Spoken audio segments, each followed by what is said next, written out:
Chinedu Akubweze. Can you rise up for recognition? Are you here? Okay. You're welcome.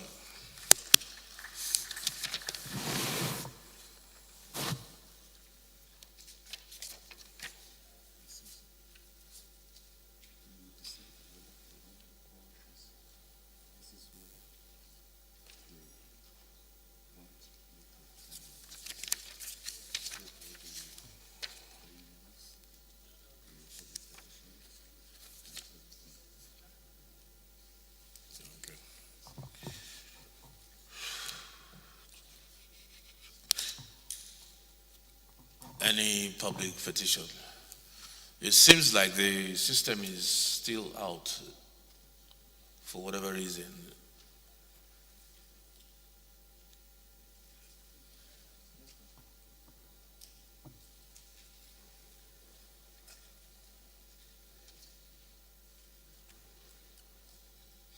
Yeah, we'll go on in the meantime. Any public petition, please? Just go ahead.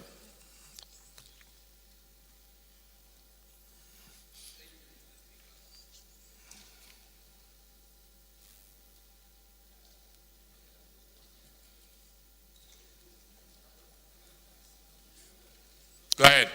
Okay. Thank you, Mr. Speaker, honorable colleagues. Let me first of all welcome all of us back, sir. My name is Honorable Haruna Isa Dederi, and I represent Karai Logo Federal Constituency, Mr. Speaker. I'm from Kano State. Mr. Speaker, I have 10 petitions to present. They accumulated over time because of the break. How many? 10, sir. The first, Mr. Speaker. Can you just read the title and of all 10? Don't even go into the details at this point. That is what exactly. Yeah, because that's too many petitions in one day from one person. Go ahead. Yes, sir. One is against PTAD. The second is against the IGP. The third, Mr. Speaker, is against the SEC, Security and Exchange Commission. The fourth is against the Nigeria Postal Service, NIPOS. The fifth is against the Central Bank of Nigeria. The seventh is against the Nigeria Police Force also. The sixth, Mr. Speaker, is against also the Central Bank. The seventh is against the Nigeria Social Insurance Trust Fund. And the last, sir, is against a company in the name of Naval Building and Construction Nigeria Limited. Mr. Speaker, I seek your leave and the leave of the House to lay all of them. Yes, please, you may lay the petitions. Any other petition?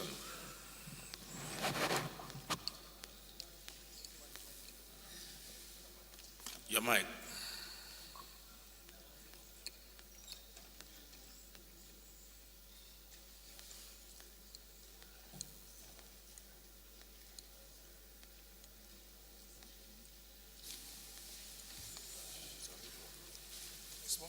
Now go back to your seat. It's working.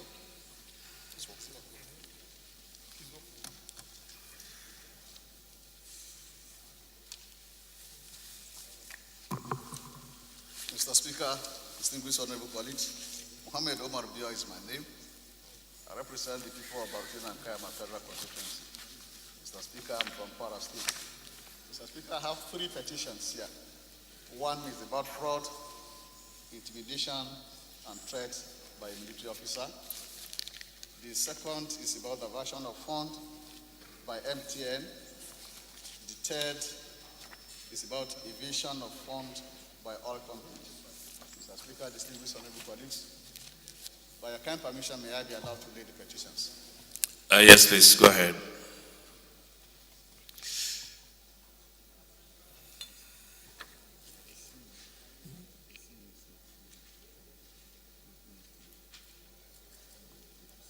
Okay. Yes. tell the...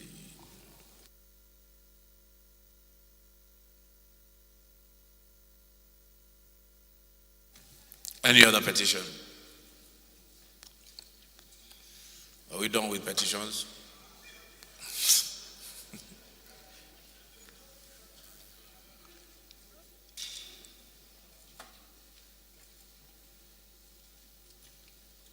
Who's there?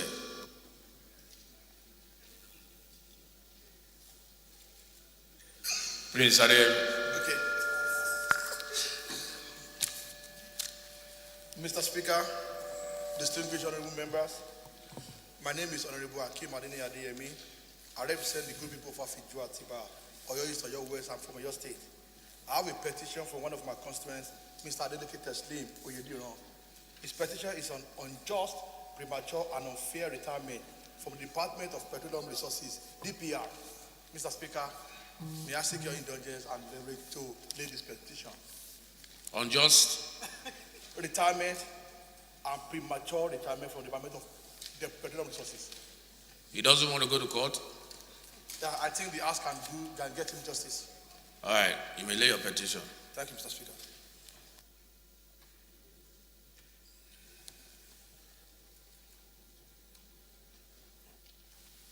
Baba. No, not me, sir. It's the one. Oh.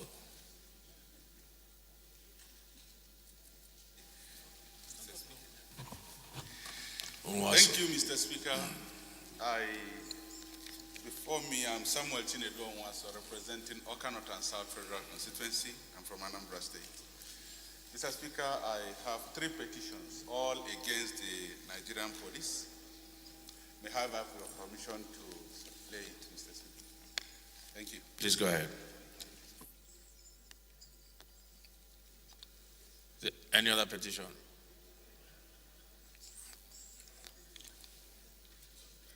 Can we move on?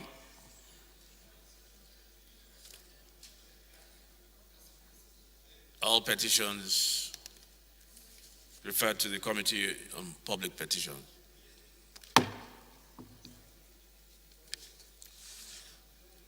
Honorable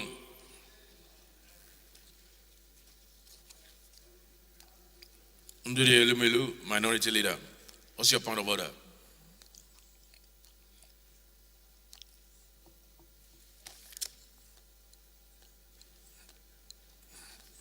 Thank you, Mr. Speaker. I remain Honorable Ndudi Godwin Elumelu, and I represent the good people of Anocho Shimili Federal Constituency. I'm from Delta State. Mr. Speaker, my point of order is on matter of urgent national importance. Order 8, Rule 4, which I will also want us to dwell on Order 8, Rule 4, and 7, if the House accepts. The matter is about diplomatic postings and racketeering that is going on in the foreign missions. What we have noticed, there are complaints about those that have been posted and those recalled, those recalled are still receiving allowances, housing allowance, maintenance allowance, transport allowance, medical and utility bill allowances. And these things are running into millions of dollars. This period that we are looking for money to even finance our budget, I feel that there is need for us to put a stop to it, ask Foreign Affairs to investigate it, and put a stop to what is going on now in all the foreign missions. Okay. Any second? Honorable Luke, can you second?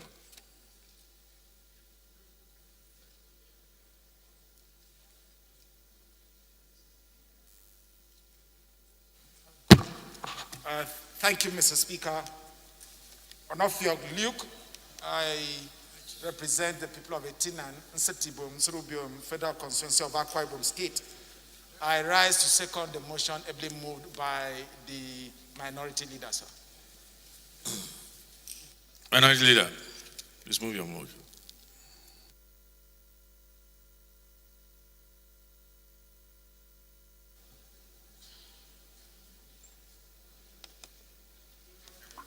Thank you, Mr. Speaker. Once again, My name is Honorable Ndudi Godwin Elumelu, and I represent the good people of Anyocho Shimili Federal Constituency.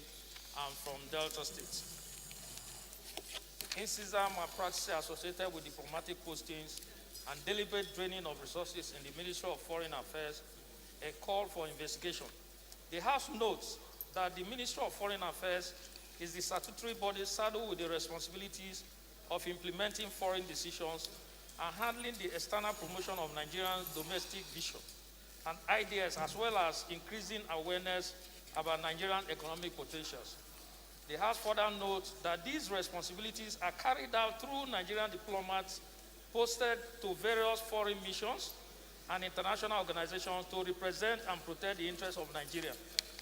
The House is aware that there are serious allegations of massive fleecing to the tune of millions of dollars by some erring officials of the ministry through deliberate defiance of recall orders. The House is further aware that it's been alleged that these officials, 1 year after their recall to headquarters, are still receiving full entitlements such as accommodation allowance, house allowance, transport allowance, medical and utility bills, even though they have been officially posted back to Nigeria. The House is concerned that these alleged corrupt practices is said to be aided by staff of the Human Resources Department of the ministry, who collect sums of money from these erring officials and internationally frustrate efforts of posted colleagues to replace those posted back to headquarters by refusing to protect the needed documentation that will enable them to resume duty at the various foreign missions.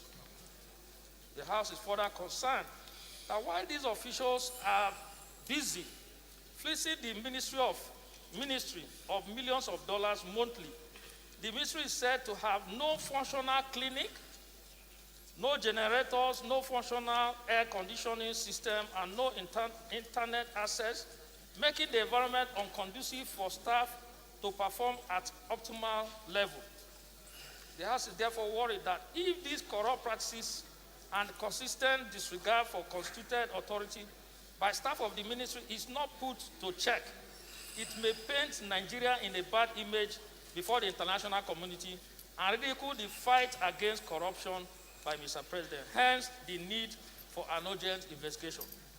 The House therefore resolved that the House mandates its Committee on Foreign Affairs to investigate these allegations and report back within 4 weeks. I so move, Mr. Speaker.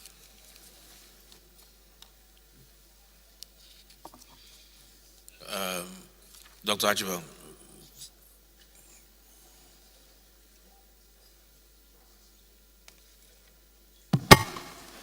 Thank you, Mr. Speaker. I remain Dr. Henry Okonachibong. I speak for the people of the Federal Constituency in Akwa Ibom State.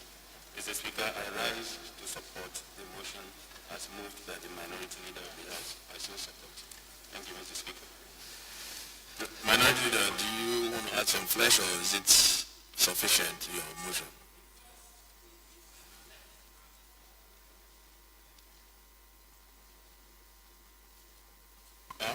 Because it's an alleged issue and we are calling for investigation, I feel that we should allow the committee to do the job and report back to the House. Okay. Yes. As a matter of fact, the Chairman of Foreign Affairs has briefed me on this, so we'll just put the question. Those in support, please say aye. Those against, please say no. Ayes have it. Honorable Dati.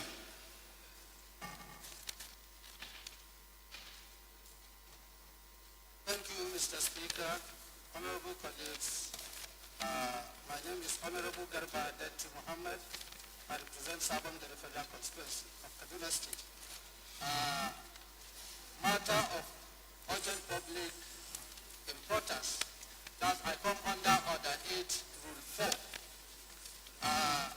Mr. Speaker,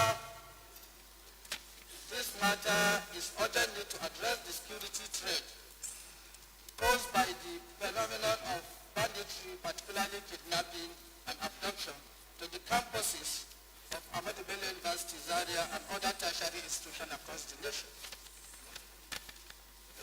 So, Mr. Speaker. Okay. Yes, let's get a second for that. Yeah, and the second leg of the motion is to allow it to take place today as it is so urgent. Thank you. Honorable Dugu, can you second the first and the second legs of the motion?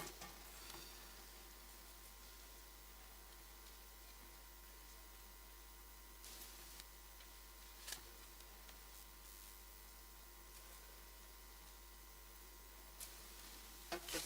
Thank you very much, Right Honorable Speaker, my highly respected colleagues. I'm Honorable Aisha Jibril Duku, Gimbian Duku, member of the constituency. I'm from Gombe State. Mr. Speaker, I rise to second the motion heavily moved by Honorable Zeti that the motion is very important and we shall allow him take it now. I so second.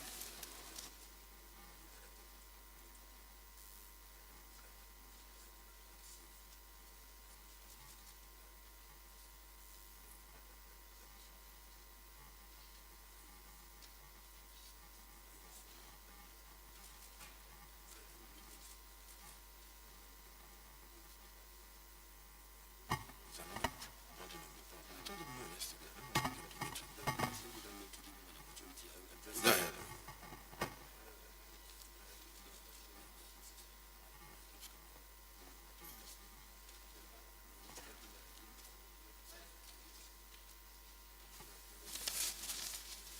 Okay, thank you, Mr. Speaker.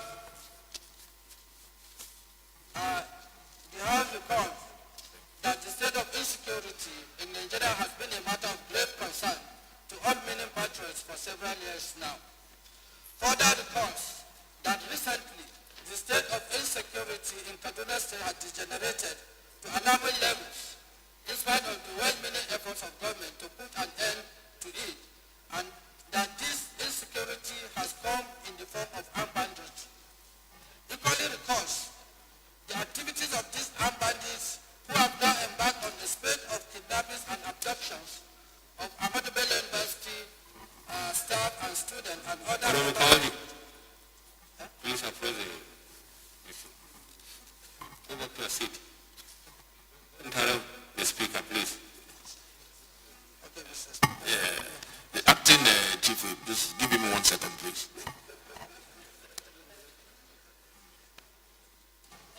Equally recalls the activities of these armed bandits who have now embarked on spate of kidnappings and abductions of Ahmadu Bello University staff and students and other members of the university community, particularly at the Samori campus, but also outside their campuses, and the fact that these dangerous activities have reached perilous level. The stress that on the 17th of November 2020, 9 students of the along Kaduna Abuja Road while the bandits sent a ransom demand of 270 million for the release of the students.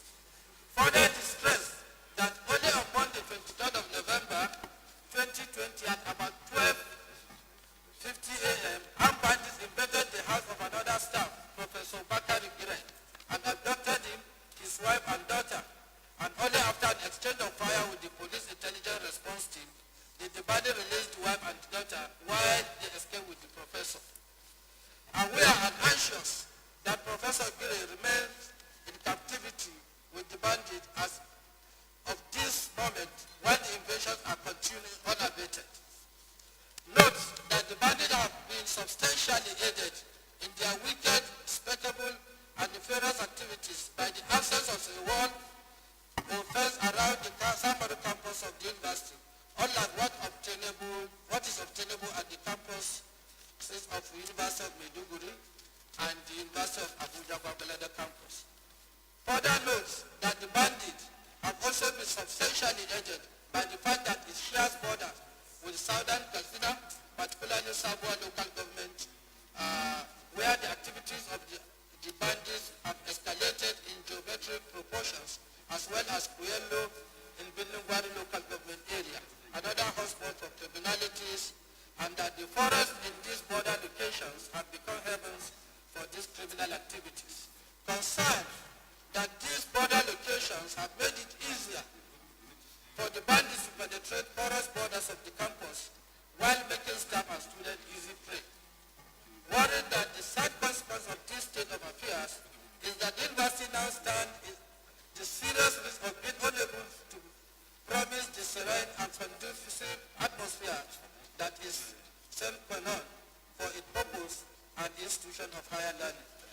Cognizant that the university is a community that houses over 60,000 staff and students with origin spread across the 36 states of the Federation and Federal Capital Territory. Equally cognizant that no other tertiary institution in Nigeria is as representative of the diverse peoples and culture of our nation as the Ahmadu Bello University. Mindful, therefore, that this emergency has become a national emergency that touches on every Nigerian, and that the overriding need to protect this heritage cannot be overstated. Resolve to call on the federal government to urgently and without further delay erect a secure wall around the campuses of Ahmadu Bello University Zaria, as this has been done for the University of Maiduguri and University of Abuja Babelere campus, in order to foster incursions from the bandits and other miscreants. B. Call on the Inspector General of Police to urgently and without further delay establish a unit of its mobile police personnel at the institution, particularly at the Phase 2 segment of Samaru campus, to ensure security of lives and property at all times. C. Call on the Chief of Army Staff to urgently and without further delay establish a battalion of the Nigerian Army at the southern border of the university to help foster incursions into the campus from that end, which has attained a certain notoriety in this regard. And finally, mandate the House Committees on Tertiary Education, National Security and Intelligence to liaise with the Ministry of Education, the Chief of Army Staff, and the Inspector General of Police, and other relevant agencies of government to implement the above resolution and report to the House within 3 weeks. Thank you, Mr. Speaker. Thank you. Honorable Deputy, 3 seconds, please.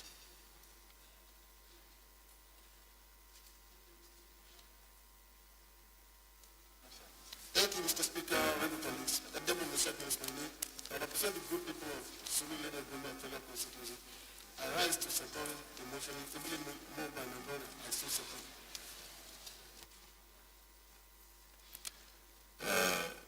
Honorable Dati, that's straightforward. Do we put the question?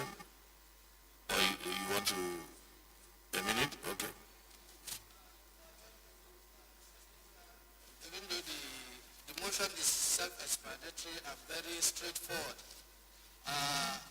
it's not that we are just particular about students and staff. We are particular about all Nigerians that are involved. But this dangerous trend that is coming into Ahmadu Bello University, even University of Maiduguri, that is the epicenter. Maiduguri is the epicenter of Boko Haram. Even with that, there was never a case of kidnapping, even worse. But this trend of ABU kidnapping staff every day is becoming alarming and worrisome. So it's for this reason we move this motion, Mr. Speaker, so that the government can intervene. As we said in the motion, ABU is one of the most cosmopolitan universities because of its liberal admission policy. Almost no part of Nigeria that is not represented. Thank you, Mr. Speaker. Thank you, Honorable Dati. I'll put a question. Those in support, please say aye. Those against, please say nay. Ayes have it. Honourable members, the first business of the day is a motion on admittance into the chambers of the immediate family members family members of the outgoing clerk, House of Representatives, for the purpose of a valedictory session in his honor. Standing in the name of Honorable Garba Al-Hassan Adodogwa, the House Leader. Leader is invited to move the motion. And also the CNA also wants to come in, so you can include him in the...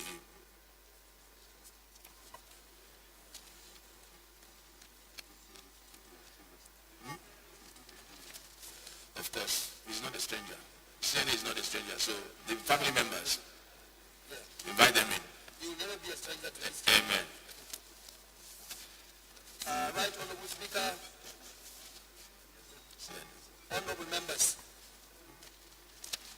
Alassane Ado Dogwa is my name. Mr. Speaker, I represent the good people of Dogwa, Tudunwada Federal Constituency. Honorable members, I'm from Kano State. Mr. Speaker, I rise this morning to move that the House, pursuant to Order 19, Rule 8, 1 and 4 of the Standing Orders, to admit into the Great Chamber of the House of Representatives the immediate family, members of the outgoing clerk of the House of Representatives for the purpose of a valedictory session in his honor. Mr. Speaker, honorable members, I so move. Honorable Blessing, can you second, please?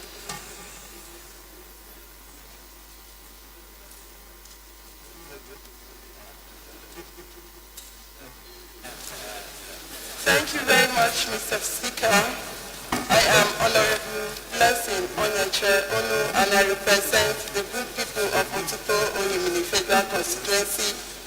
I am from Benue State. I rise to second the motion as moved by the leader of the House. Thank you again.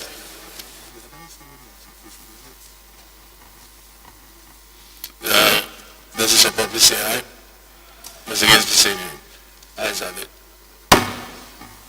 Please, can we usher them in?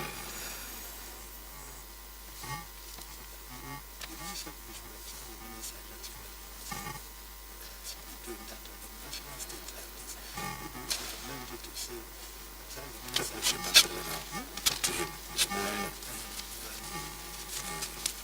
Talk to Moreno.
to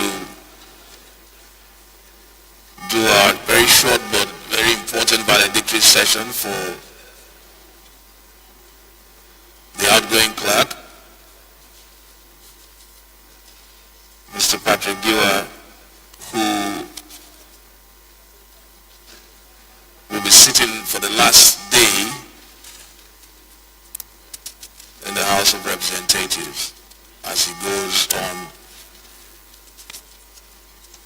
to his retirement after several years of meritorious service. I will now call on the leader of the House,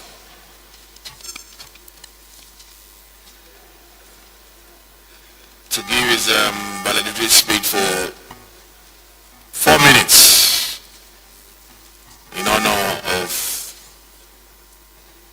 Patrick Ahonka Igiwa. Leader.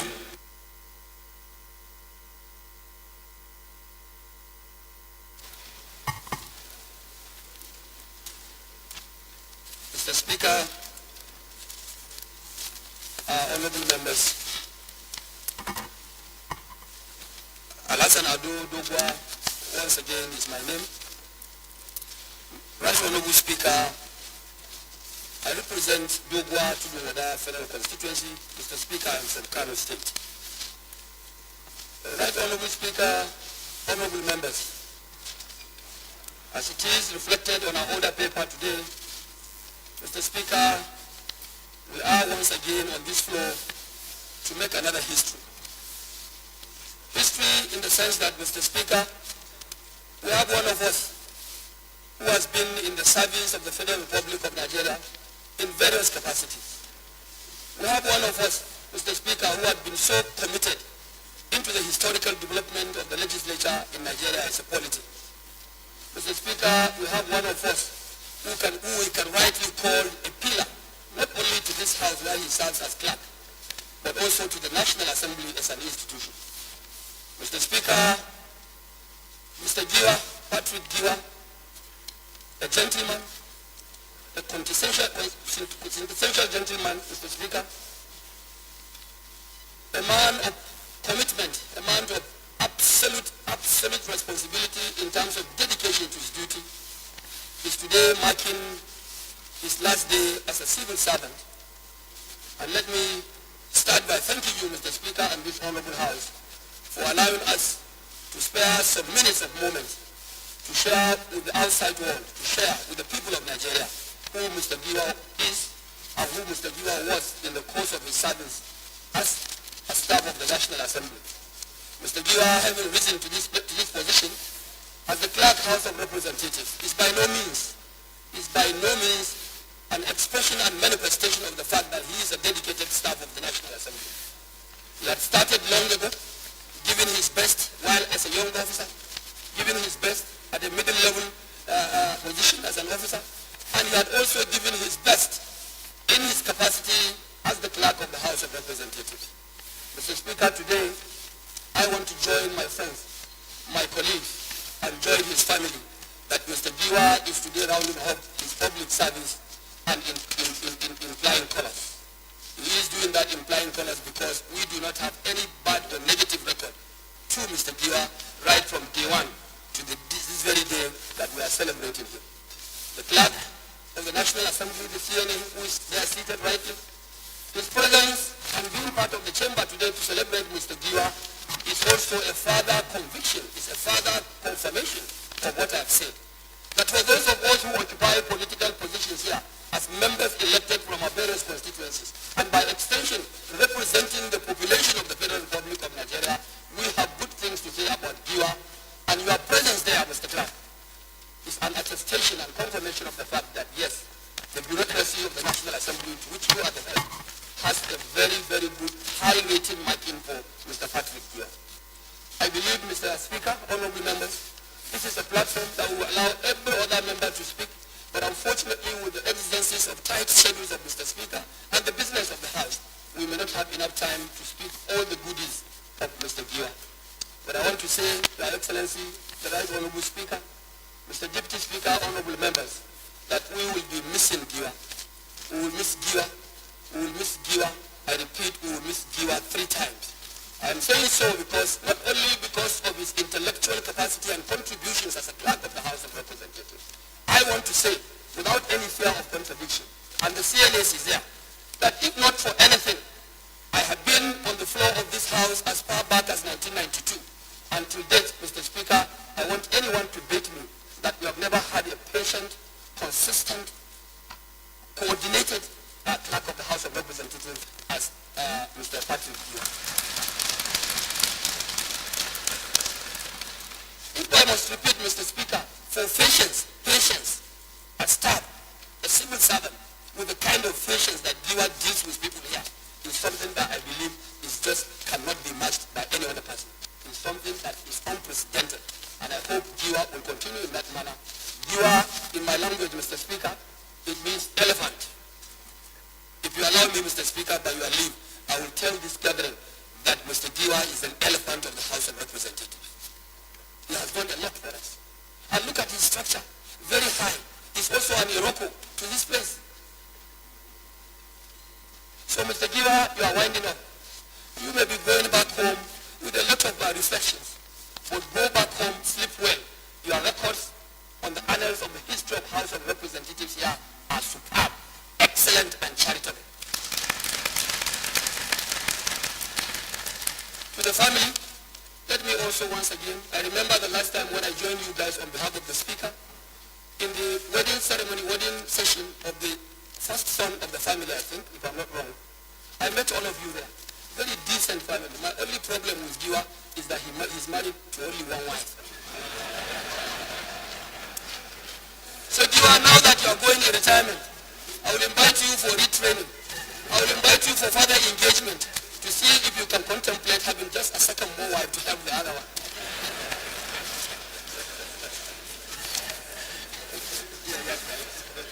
Thank you, Mr. Speaker. I wish Giwa happy life. I wish Giwa happy retirement.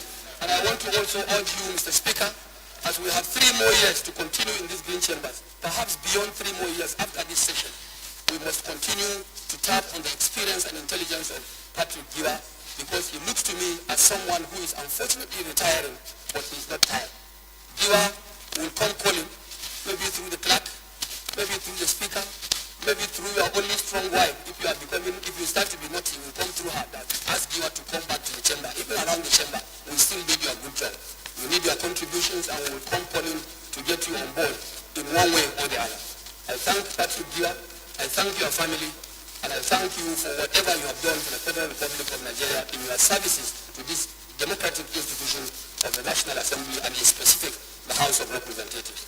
Thank you, and God bless Nigeria, and God bless your family. Thank you, Leader. Honorable colleagues, unfortunately, we couldn't even have any other time to fix this valedictory session.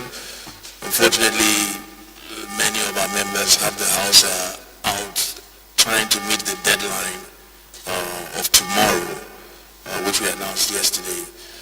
So we do not have a full House, which is rather unfortunate, but I would want to urge members in honor of a dedicated and committed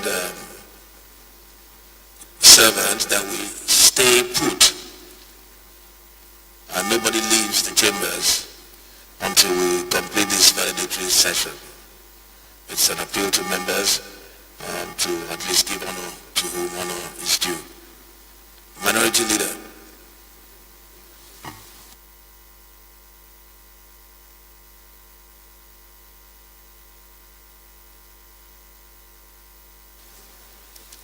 Thank you, Mr. Speaker. Once again, my name is Honorable Deniga Bundelu, and I represent the people of Anochos in the Federal Constituency. I'm from Delta State. Mr. Speaker,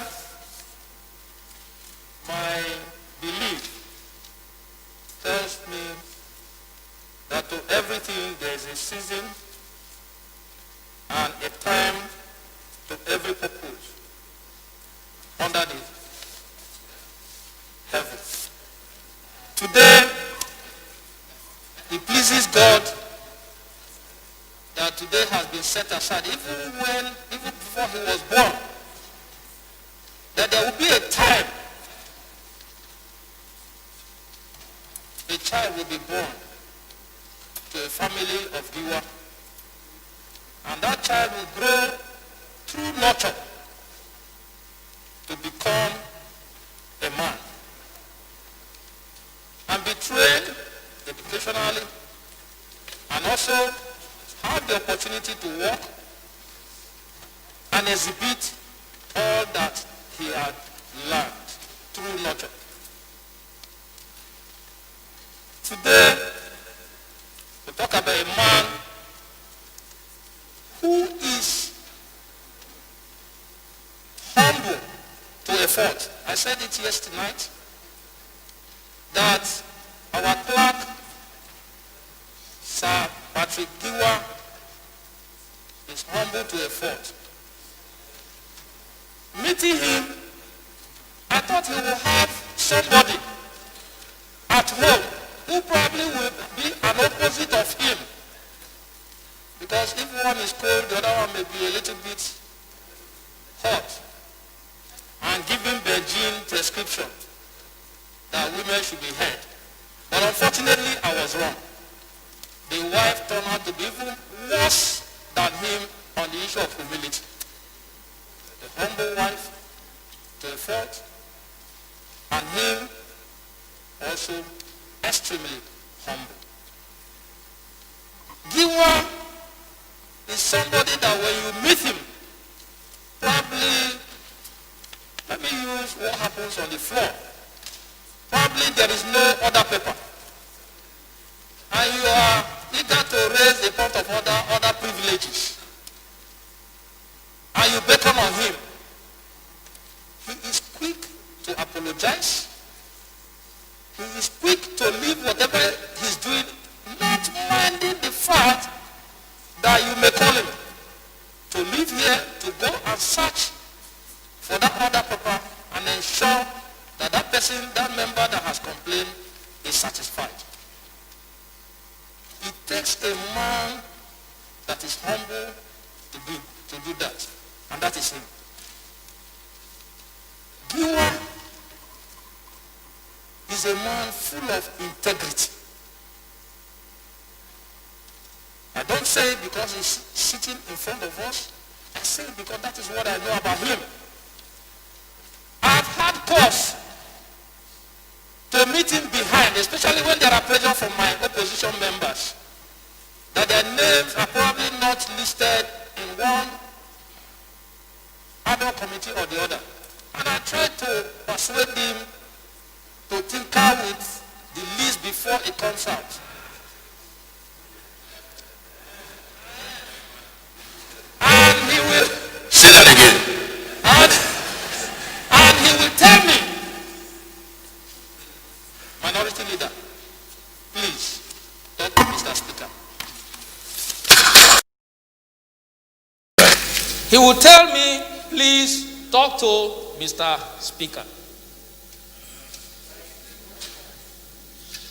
I've also had cause of recent, where somebody used his name, that one of the members' offices was locked. And I asked him, I called him and I said, this is unlike you. They said you authorized it. He said, who? He swore that he never did that. When I got back to the sergeant at person, it turned out that he was saying the truth. He never directed that. It takes a man that is full of integrity to be upright and be able to stand by what he says. The man, Giwa, if you check his account, I'm not sure he has the money that a retiring person should have. Why? Because he chose to stand by his name, not after money. I never heard that our clerk was involved in one contract or the other, or fighting with the admin or account department because of insufficient funds.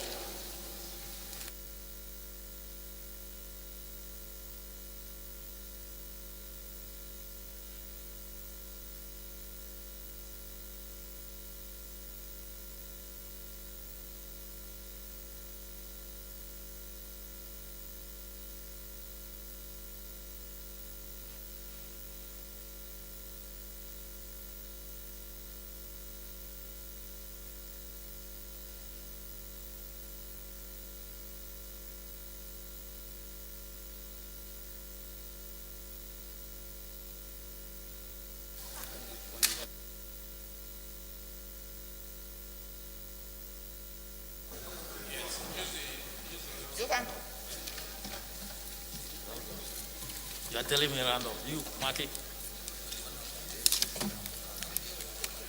So, Mr. Speaker, Giwa is a man that I'm very, very, very proud of. I'm proud to be associated with him. I'm proud to call him a Niger Delta son. I'm proud to stand bold to say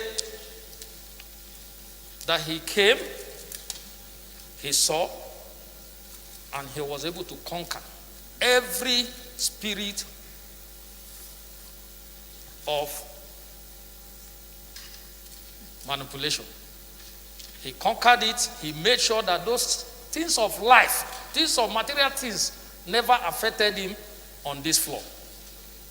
And that is why I pray and I ask God that God will give him long life. And not only giving him long life, but in good health. And he must have peace of mind in addition to that. Madam, don't be threatened. Nobody will take your position. Our clerk, Patrick Giwa, is a principled man. He believes in one man, one wife. He will never betray the love he has for you.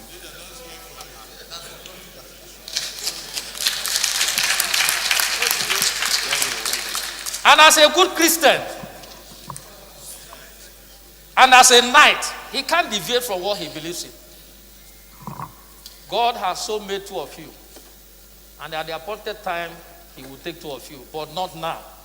It's when you have done other jobs. Not only this. I told him yesterday night. I said, your kind of man should be made national commissioner in INEC. Because he does not belong to any political party. And is a detribalized Nigerian. So I wish you well. I wish you well. And I pray that God will compensate you for all that you have done for Nigeria. Thank you and God bless. Thank you, Leader. We'll just take a couple more. Honorable Luke, you are a first-time member, but I have seen your interaction with the clerk, and it tells a lot that a first-time member, even in 1 year, has so much to say about Mr. Giwa. So, Honorable Luke, please.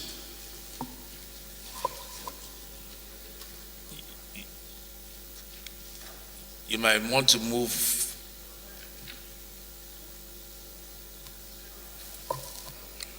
No, that's not working.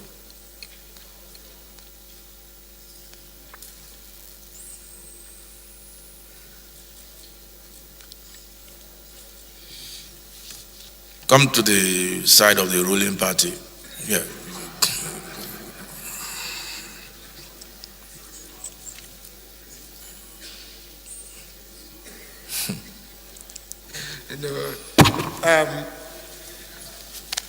Thank you, Mr. Speaker. Onofio Luke Etinan, Nseribom, Federal Constituency of Akwa Ibom State. Mr. Speaker, immediately I was elected, I started having an agenda and plan on how I am going to operate within the National Assembly. And having been in the Assembly at the state level, I understood perfectly well the institutional memory of any legislature, which lies with the clerk and the civil service.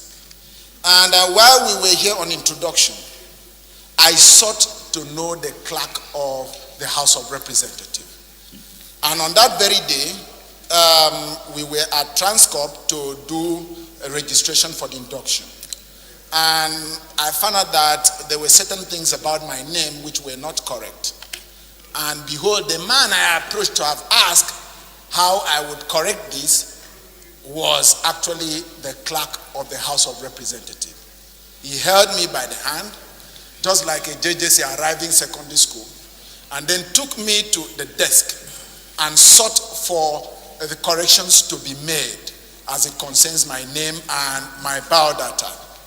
Mr. Speaker, that was the beginning of my journey of a relationship with Mr. Giwa.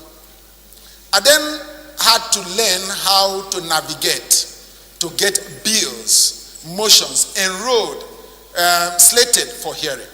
And then he sat down and took me on a personal course, a relationship that would later translate into a family relationship, sir. So today, I'm saying all this to buttress the fact that Mr. Giwa is a tested administrator. Within the few months, a year and some months that I've had opportunity to serve my people in this house, I've had cause to run to him so many times to help me point to people that could help fine-tune my bills, fine-tune my motion, and then help me. I remember a particular day here when I brought a matter under privilege. And then he called me and said, those matters should not be under privilege because any matter on privilege would be referred to Ethics and Privileges Committee. This is how you ought to have come with that issue. And that shows a mentor in him. So today we thank God first that it is not his coffin that we are speaking to. We thank God that we are speaking to him live and he's seated here. We return glory to God Almighty who has given him the strength, the energy, the mental capacity to finish well and end well and learn well. My prayer and that of my constituency is that may God continue to strengthen him and may God continue to give him strength. Just like the minority leader and the leader, the house leader and the minority leader has said, this is a man that we believe that Nigeria should give him more responsibility to save in other quarters when we are looking and are asking for men of integrity. So to Mr. Giwa, Honorable members, can you please come back and take your seats? Honorable members, Honorable Kuye, can you guys please come back and take your seats? We're doing a valedictory session for the clerk of the house. Please. So, in conclusion, sir, to Mr. Giwa, thank you for leading us the way we should go. And thank you again. I know what it means for the leadership and the presiding officer to succeed. It takes a straightforward, it takes a tested and trusted clerk for the presiding officers and the leadership to succeed. Because if they do what they do within the political sphere, as an accounting officer, if you don't provide that basics, no matter what they do, for the good welfare that Mr. Speaker and the leadership has done for the members of the House, I believe that it is by your support because you are the chief accounting officer of this place. So we want to thank God for your life and thank you for what you have done. And we ask as you retire, may God strengthen you. As your days be, so shall your strength be. I pray all this in Jesus' name. Yes. Thank you, honorable colleagues. Thank you, Honorable Luke. I am aware that there's a lot of pressing matters, and I appreciate it, because of the budget process, but let's just tarry a little while. So a few more minutes, just to call a couple of members, and we'll be done with this. Honorable Jimo.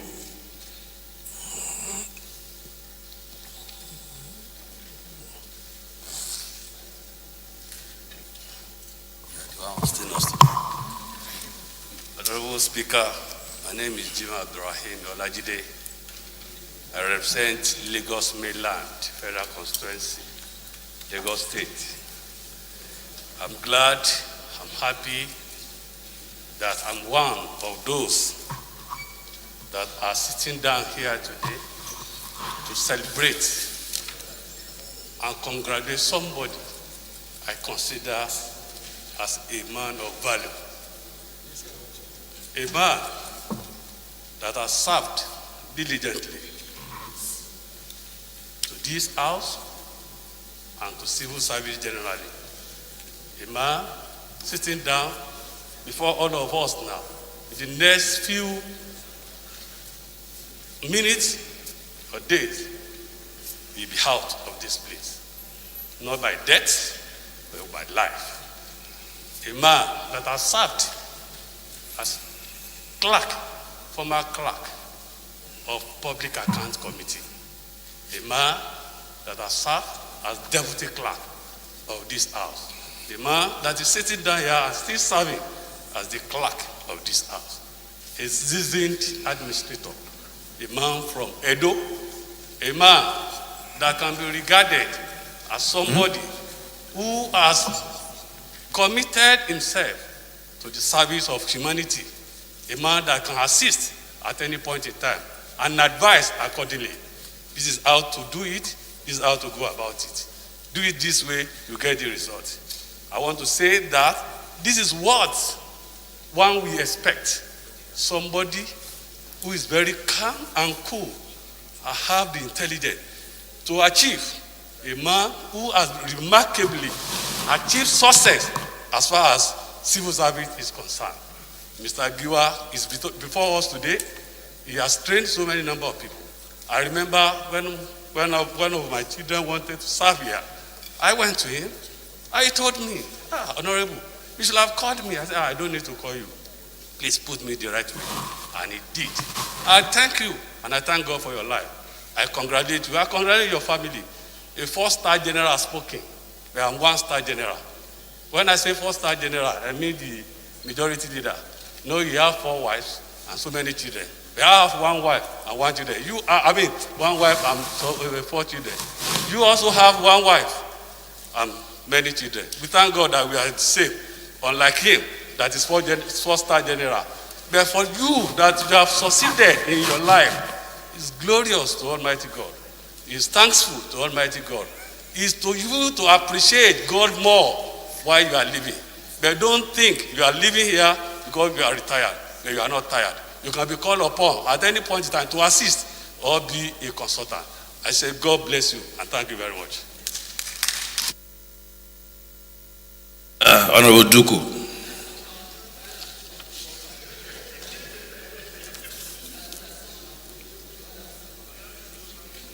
Still not working.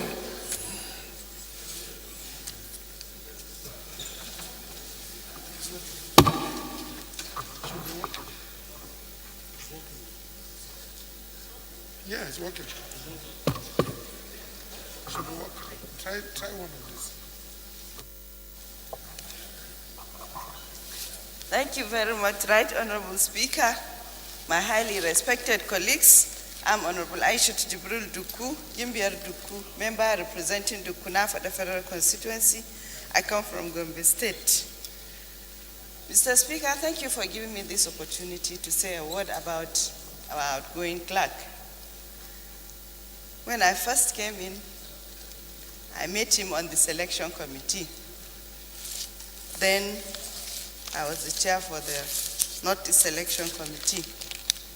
And as a novice, I relied so much on his, experience and knowledge. And I saw how calm he was and patient with me for asking too many questions. And I'm happy to say that he has been a mentor to so many of us. And these characteristics, I know, is what has kept him on, assembly after assembly. I would like to salute his wife, because beside every successful man, there is a woman. Madam, thank you for being patient, because I know he stays in this office up till late hours before he goes back home. And you were able to, stay put and take care of the home front. And I see the beautiful children that Allah has blessed you with. May your days be long, in good health and prosperity. May Nigeria and Nigerians continue to benefit from your experiences. Thank you, and may God bless.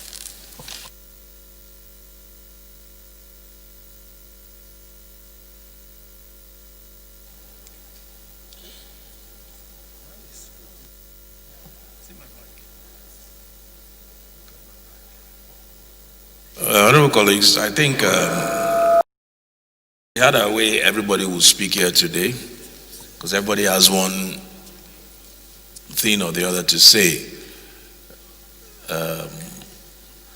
We'll just give Prof an opportunity, and Chairman and Business and Rules, who's worked closely with the clerk, and then we can wrap up.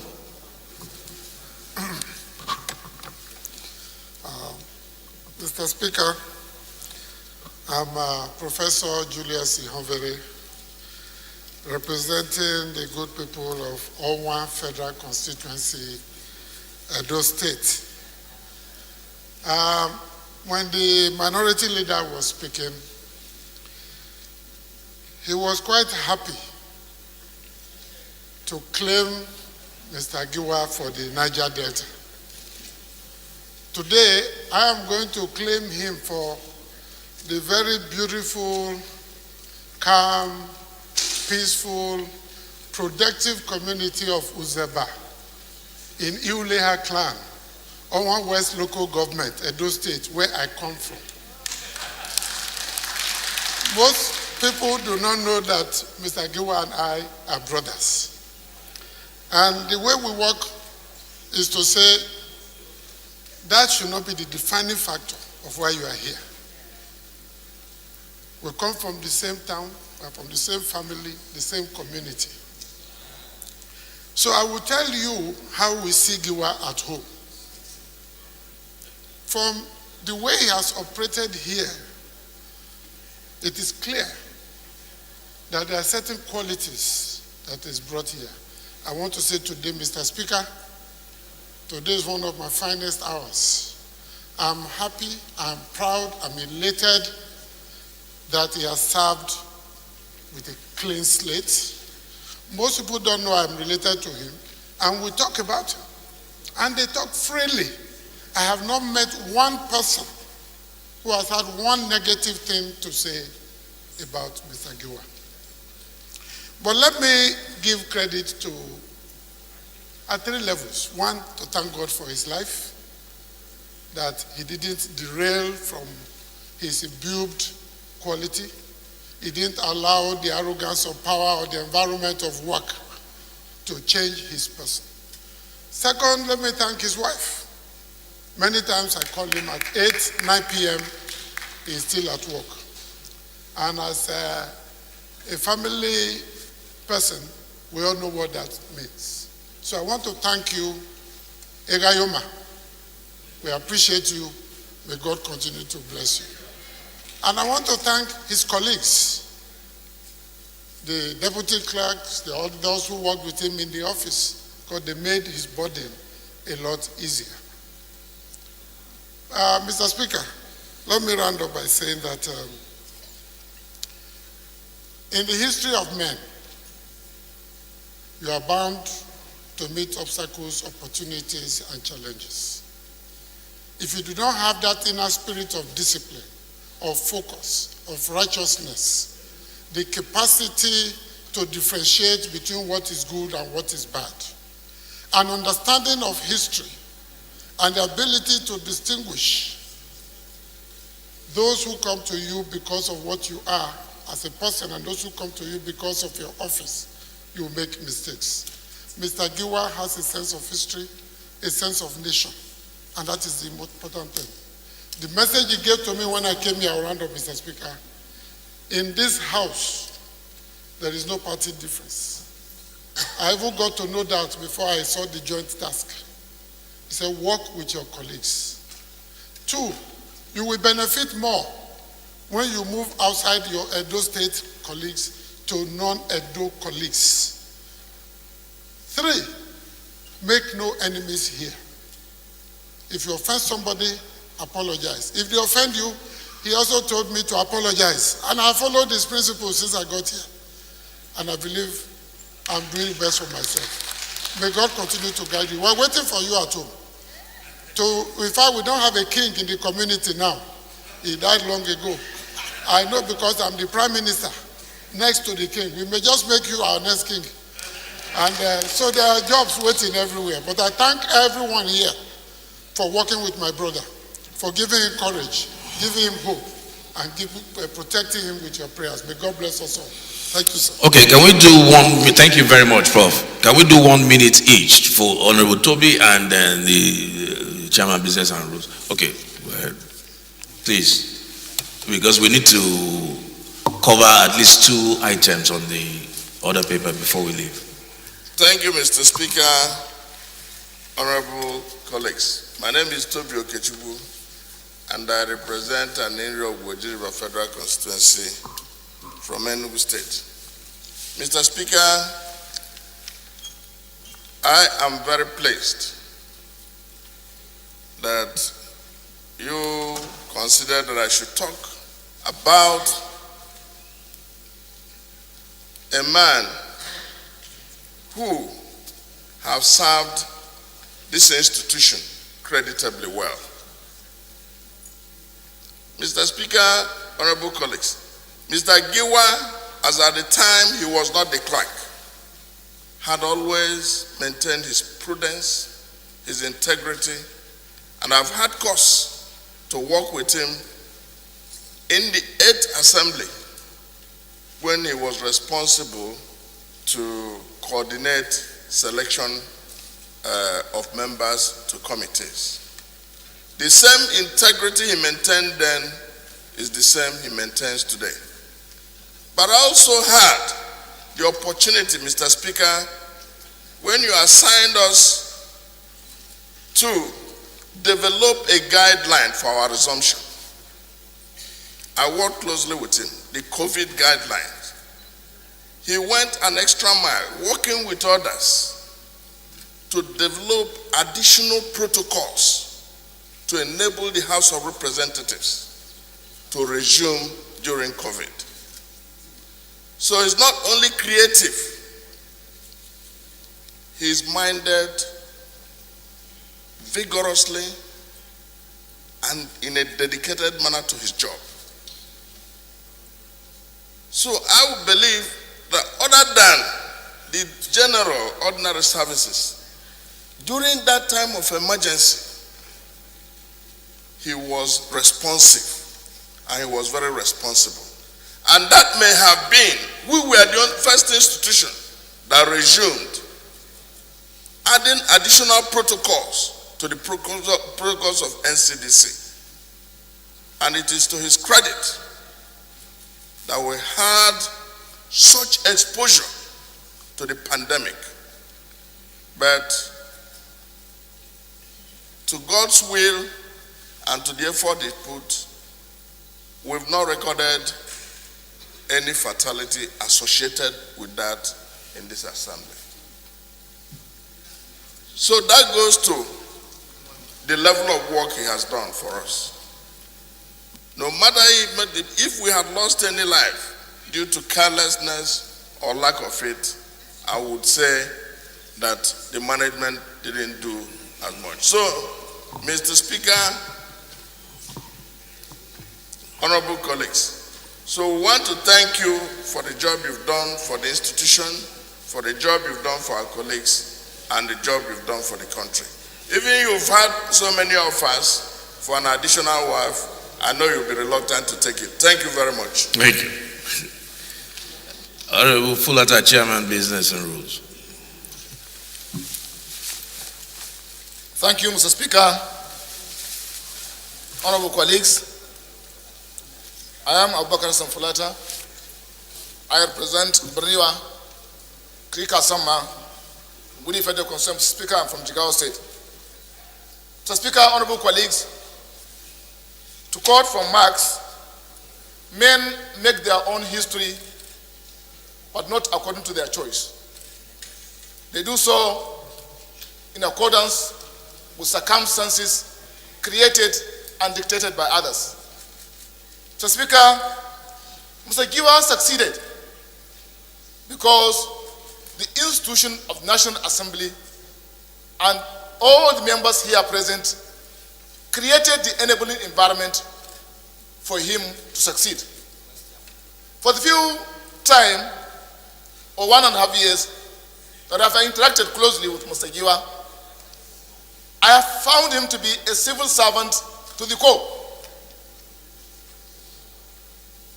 For Mr. Giwa, the language of no does not exist.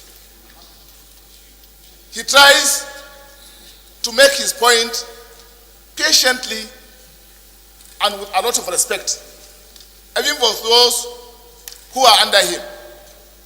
On many occasions, he was not the one responsible for a fault. It is other the fault of someone above him or those below him. But all the same, he takes responsibility. It is up to you, the one who is interacting with him, to understand that the problem is not from him. It's from his subordinate. And all along, he will assure you that, yes, it will be done. It will be done. It will be done. He has no negatives. And that is why he succeeded. He doesn't talk down on his genius. And he tries to protect those above him. Segiwa, indeed, the House will miss you. Will miss your good counsels. We will miss your leadership. And we will miss your dedication to service. May God Almighty guide you, protect you, and wish you succeed in whatever that you decide to do outside the civil service. And as said by the leader of the House, your services will still be required by this House whenever the need arises. Thank you very much.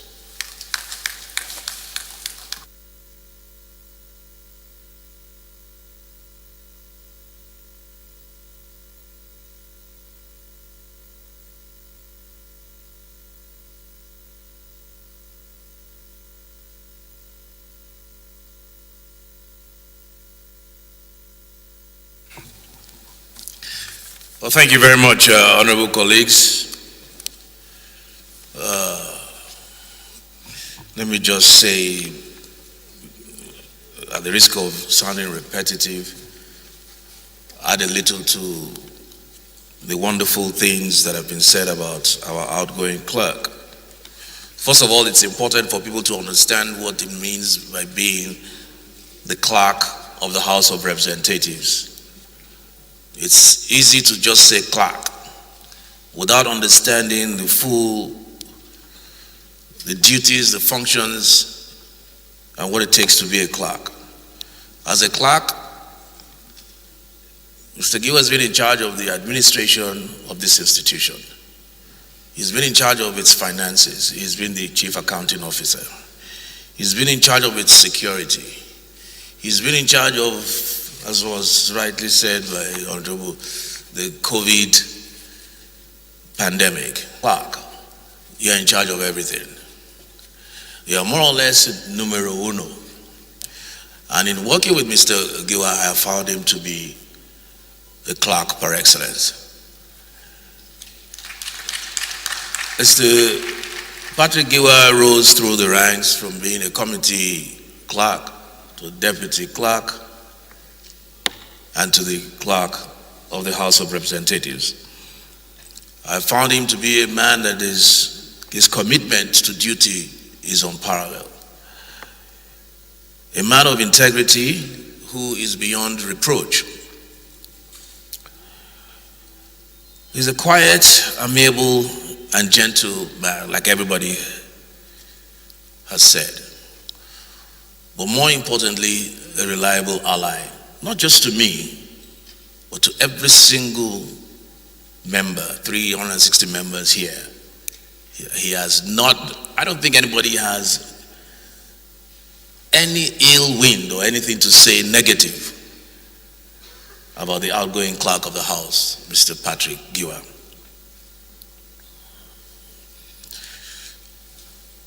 Our friend, our brother, our clerk. He has become a legislator, not by election, but by experience and training.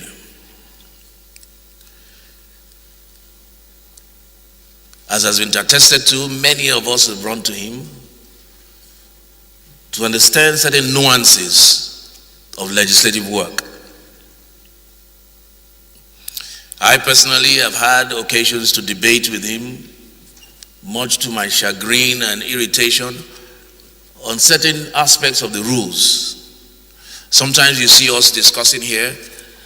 A couple of times I've had to snap when I try to interpret the rule in a certain way and he tries to interpret the rule in a different way. I snapped not because he was wrong, because I realized that he was right. That is the person of Mr. Giwa. He has become the custodian of our rules. I do not know that I have seen in my years, not just as Speaker or Leader of the House, but even before then, I do not know, and I may be wrong, but if I can even have doubts in my head that I do not think I have seen him absent from this seat once, I think I may be right. I do not remember seeing him absent from this seat once. And that is a testament to his level of commitment and dedication to the job that he accepted to do. We wish you well, Mr. Patrick Giwa, as you continue in your sojourn outside of the house. Whilst we are, and the irony of life is that whilst we are unhappy to see you go, your immediate family is elated and happy to take you back, because we know you've been away from them, because this work is not a 9-to-5 job. This is a 24/7 job, 7 days a week. You and I, and I'm sure several members, talk on Sundays. You and I meet on Sundays. So there's no rest. And that's why I know that your family is excited to have you back. And at this point, I think it's important, at least for my own sanity, to find out and identify who your wife is. And if the wife is there, can she please rise so that we can appreciate you for what you have done.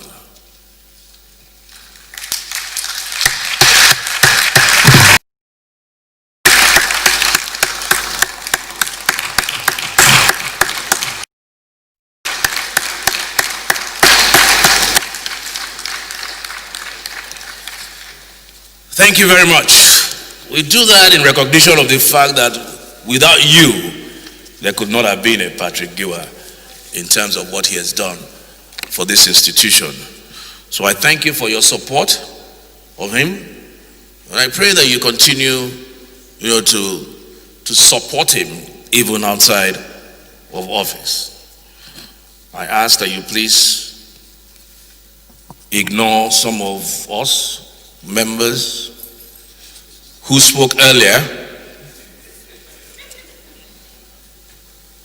and tried to incite your wrath. I saw that even the visor in your face lifted automatically when the House leader was speaking.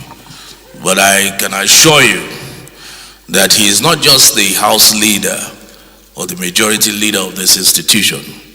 He's also the House jester and clown. So don't take it serious. He was only playing or messing with you. Go well, Mr. Giwa, and remember that you are an ambassador of this institution. I worry and I feel very seriously for your clerk, or the incoming clerk, because he has massive shoes to fill. Even though in his own case too, I do not believe he will be found wanting. The kind of person Mr. Giwa is, I remember when I was trying to narrow down as to who succeeds him. There are several candidates. I sat with him, and in his typical fashion, he was fair to all. That is who he is, and we thank God for him. So go well, and God bless you.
I now invite our new clerk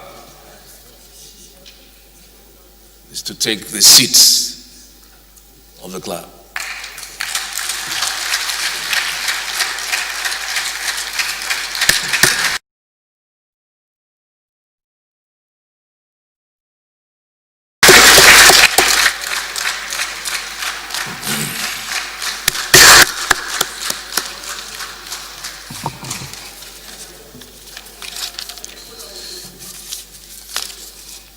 Clerk, what do I do now? Don't worry, I was just testing. All right. Thank you.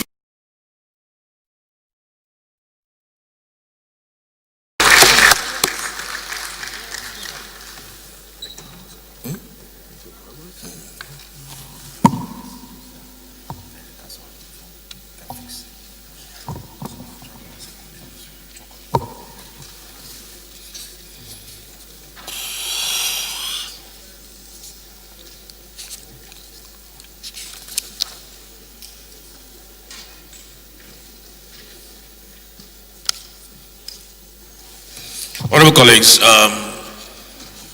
please let me crave your indulgence. We're just going to go straight to, we didn't envisage the valedictory session. We're going to go straight to two items that are very important, and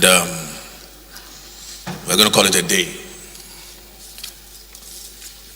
Well, three maybe, because the Deputy Chief Whip, we're going to make this for 1 minute, Deputy Chief Whip.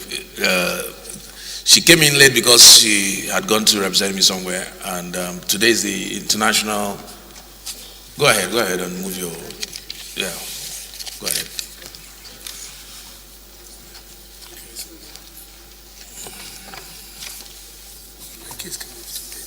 Today.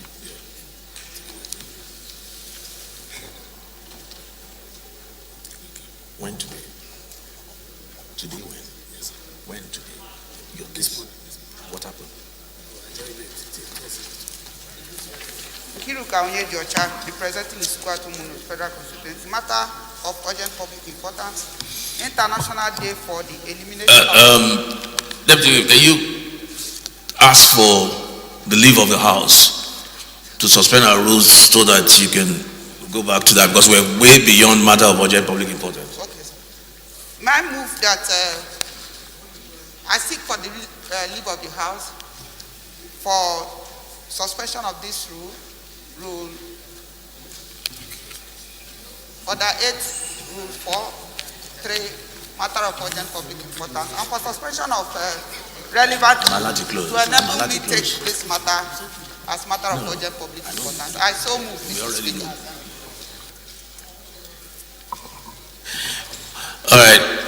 Those in support, please say, well, a seconder.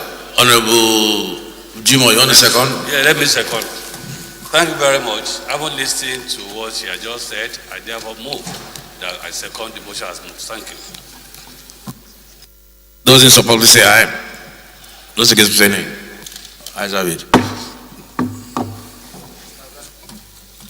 Thank you, Mr. Speaker, and thank you, honorable colleagues. International Day for the Elimination of Violence Against Women.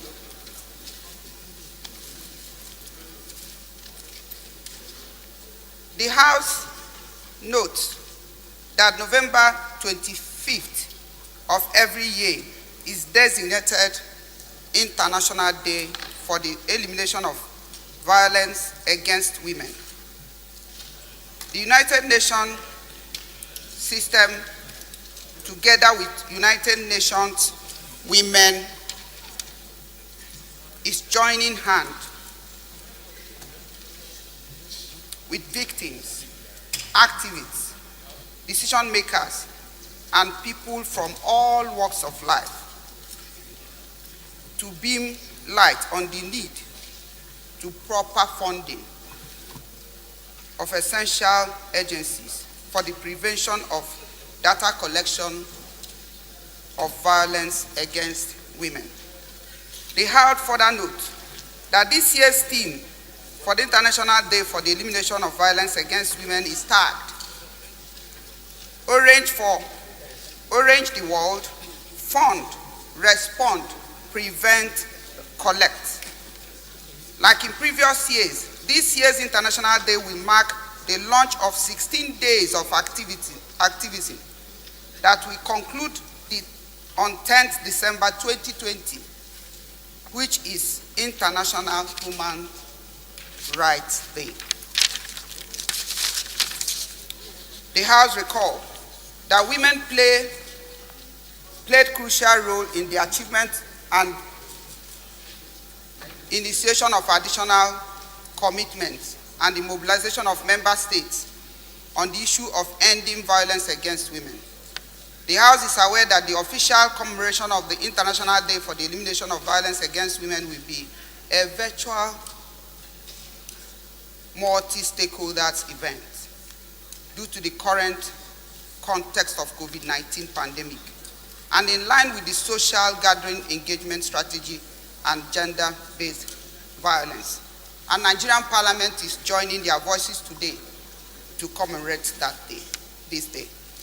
The House is further aware that it is also a day to honor women's organizations as first responders and to acknowledge their leadership roles in ending violence and activate United Nations wide mobilization under the umbrella of the 16 days of activism against gender-based violence campaign for the promotion of zero tolerance across all spheres of society, including Nigeria. The House is worried that the violence against women and girls is one of the most widespread, persistent, and devastating human rights violations in our world today. It is largely unreported due to impunity, silence, and stigma, and shame surrounding it. The House is further worried that it manifests itself in physical, sexual, and psychological forms, which includes intimate partner violence, battering, psychological abuse, marital rape, femicide, sexual violence and harassment, rape, forced sexual assault, unwarranted sexual advances, child sexual abuse, forced marriages, street harassment, stalking, cyber harassment, human trafficking, slavery, sexual exploitation, female genital mutilation, and child marriage. The House believes that in commemoration of this year's International Day for the Elimination of Violence Against Women, there is an urgent need to call on government and relevant stakeholders to develop action plans to gender-responsive investment to expand basic public education, infrastructure, healthcare, and security in rural areas. The House resolves to urge the federal, state, and local government to galvanize actions to support the elimination of violence against women. I so move, Mr. Speaker.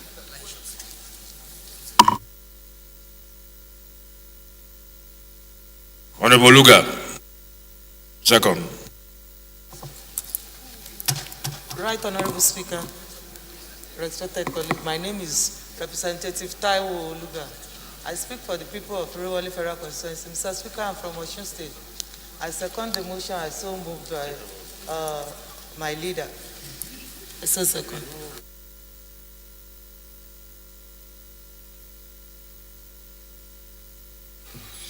Okay, let's just put the question.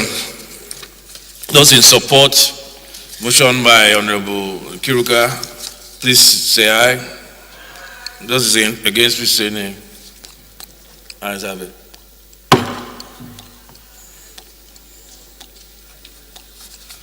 We're going to move straight to the first order of the day. First order of the day is commencement of debate on the general principles of a bill for an act to authorize issue from the Federal Capital Territory Administration Statutory Revenue Fund of the Federal Capital Territory administration account the total sum of 189,512,094,100 naira only, of which the sum of 71,898,469,349 naira only is for personnel costs, and the sum of 55,691,319,788 naira only is for overhead costs, while the balance of 61,922,304,998 naira only is for capital projects for the service of the Federal Capital Territory, Abuja, for the financial year commencing the 1st January and ending 31st December 2020. Standing in the name of the House Leader, honorable members will recall that the bill was read the first time on Tuesday, 24th November 2020. I now invite the Leader to move that the bill be read a second time. Leader.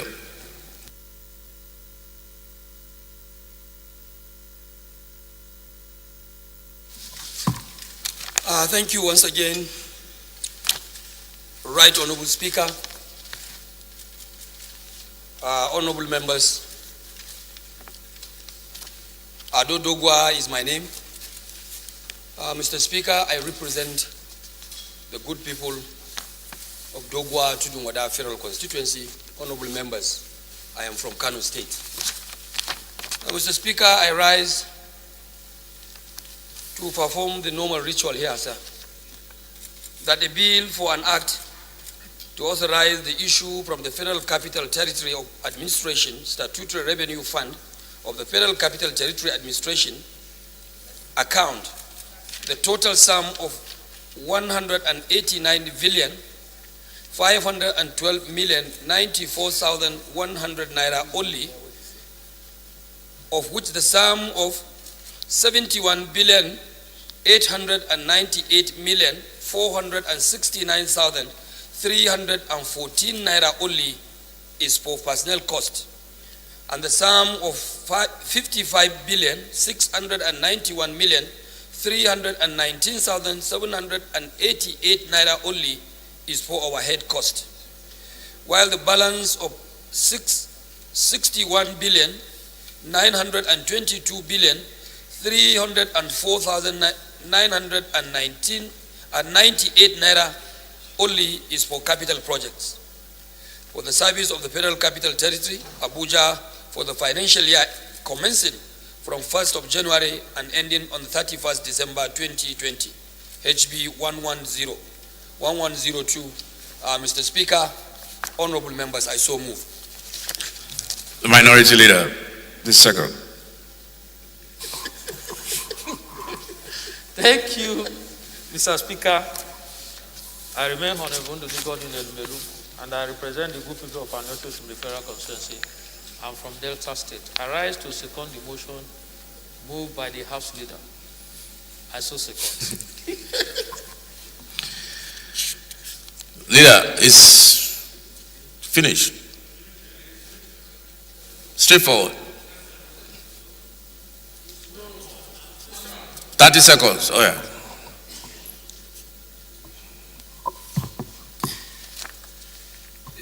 Mr. Speaker, honorable members, I just needed to do the synopsis just in 1 or 2 minutes, sir, which is quite usual. Mr. Speaker, while I appreciate the benevolence of the honorable members on the floor, especially the opposition who are saying carry go, I still would like to do the righteousness of the presentation of a bill of this nature, being an act of appropriation.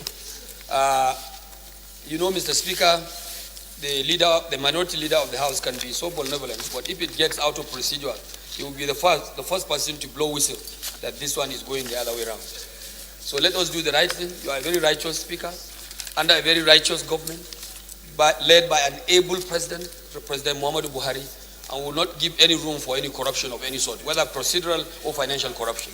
Okay. Mr. Speaker, 15 more seconds. Mr. Speaker, this is a financial document. It is an appropriation act. It's a bill that is presented before this honorable House Mr. Speaker, simply to secure 1 point or two. Having come from the background of a pandemic, COVID-19 pandemic, the Statutory Appropriation Act of 2020, as it regards the Federal Capital Territory, Mr. Speaker, did not envisage naturally the ravages, the challenges, the problems that have been encapsulated in the COVID-19 pandemic, to which we are still facing. And in that regard, Mr. Speaker, they now brought, pursuant to the provisions of relevant constitutional provisions in the Constitution of the Federal Republic of Nigeria, that this act be revised so that some of those things that were not foreseen can now be addressed and be captured in this new bill. So on that note, Mr. Speaker, it is my hope that members will look at this natural development, this natural pandemic, this natural phenomenon that has touched the economy of virtually every state of the Federal Republic of Nigeria, and remind them that this House, being the State Assembly, exercising the role of like a State Assembly to the Federal Capital Territory Authority, will do justice to this piece of legislation and allow this legislation passed, this Appropriation Act passed, so that the FCDA and the Federal Capital Territory Authority will have an ability to go ahead and do what they're expected to do. This is the seat of power. This is the window to Nigeria, apart from Lagos, which of course is the number one window in terms of commerce.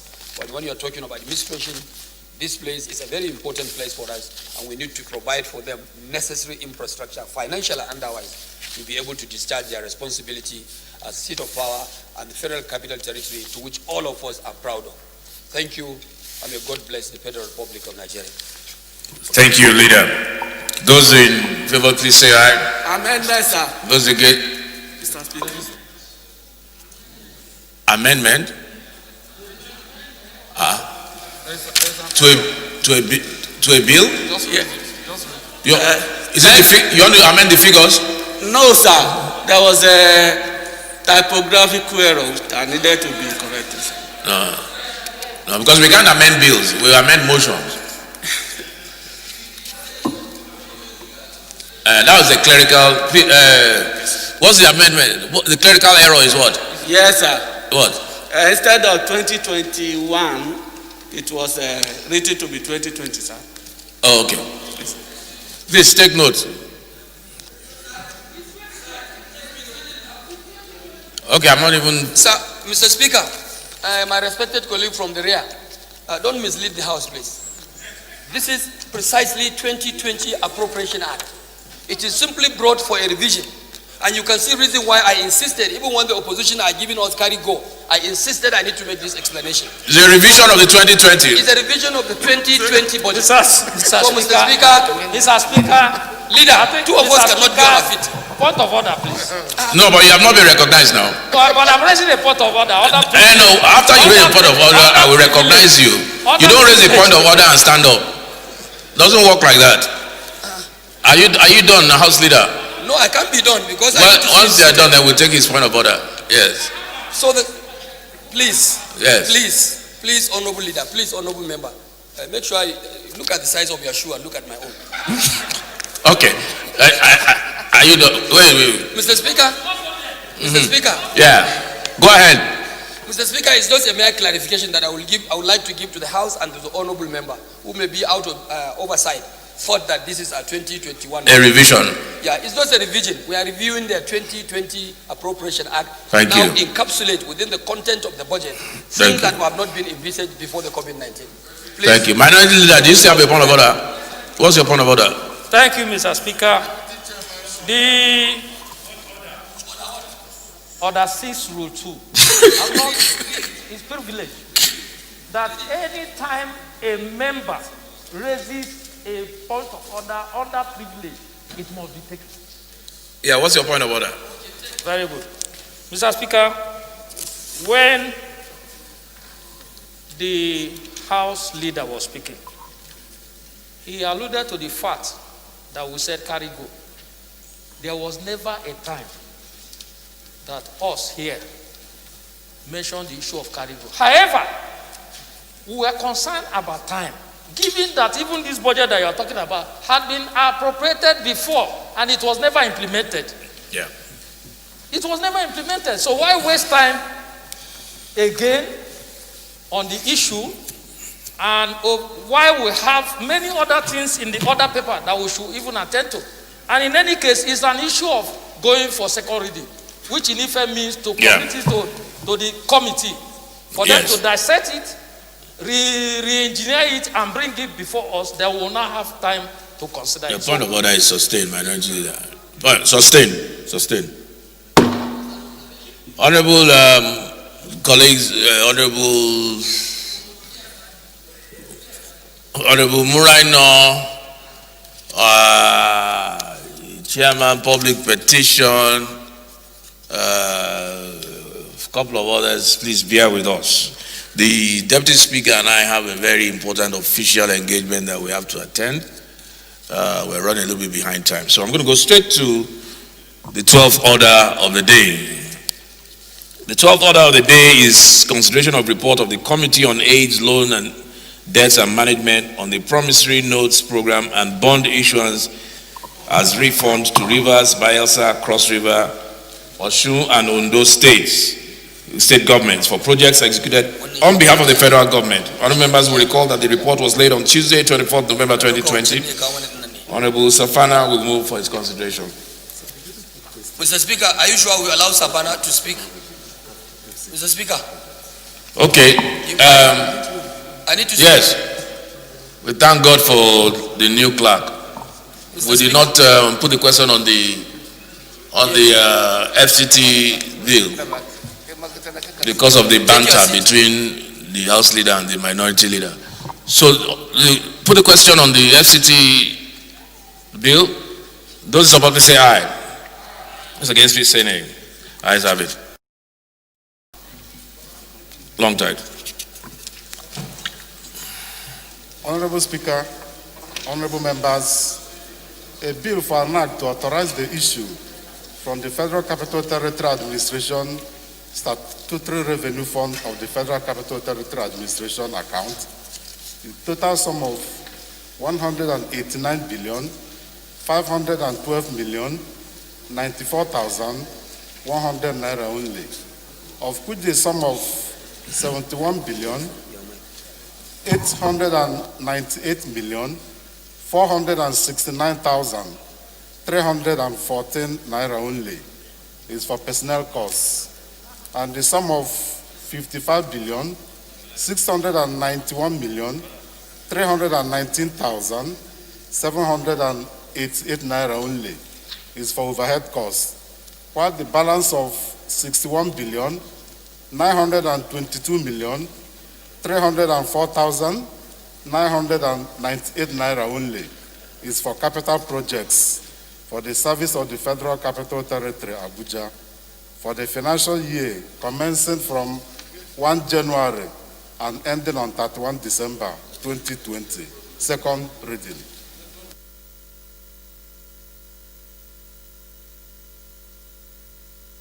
Okay. Matter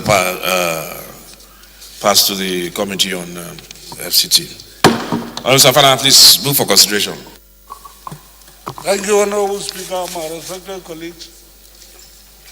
I hereby move that the House do consider the report of the Committee on AIDS Loan and Debt Management on the Promissory Notes Program and Bond Issuance as a refund to Rivers, Bayelsa, Cross River, Osun, and Ondo State government for projects executed on behalf of the federal government and approve the recommendation therein. I so move.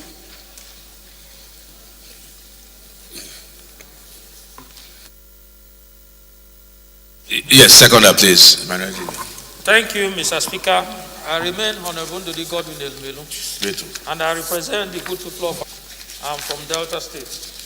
I rise to second that will consider the report from Loans and Debt Management Committee as moved by the House Committee Chairman on Loans, AIDS, and Debt Management. I so second.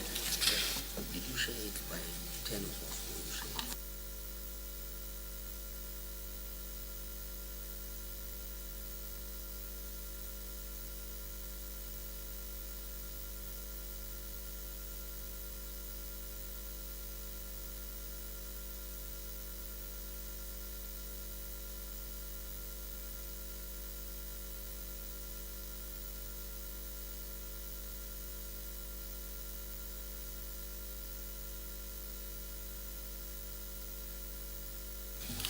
Okay, so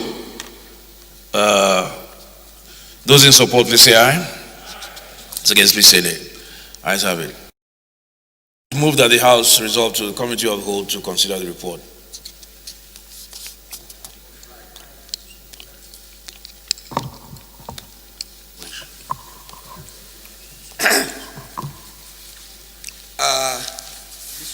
Right Honorable Speaker, sir. Honorable members, I rise to move that the House do convene to the Committee of Supply to consider report, Mr. Speaker. Honorable members, I so move. Honorable Safana, approach the leader. Thank you, Mr. Speaker. I remain Honorable Ndidi Godwin Elmelu, and I represent the good people of Anyocho Shimili Federal Constituency. I'm from Delta State. I rise to second the motion moved by the House leader that we do consider the report of the House Committee on AIDS, Loan and Debt Management on repayment of requests made by Bayelsa, Cross River, Ondo, Osho Rivers. I so second. Those in support, say aye. Those against, say nay. Ayes have it. House hereby resolves the Committee of Supply.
Honorable Safana.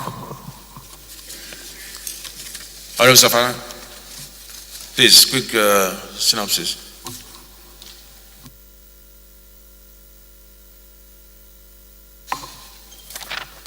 It's just a summary, just 3 lines. Don't read just 3 lines, 3-4 lines. Summary. Thank you very much, Mr. Speaker. My honorable colleagues, the report is about reforms that the federal government intends doing to states that executed projects on behalf of it. The total amount is 148 billion naira. Sorry. And the reform is going to be made through the issuance of promissory notes and bonds to the state government. That's fine. Yeah. Thank you, Honorable Safara.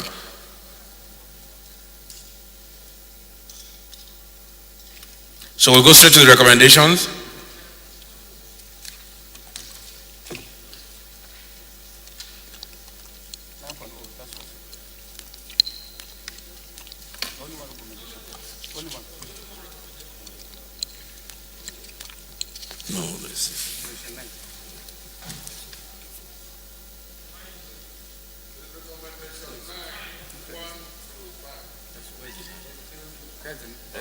Okay. Are you talking about the...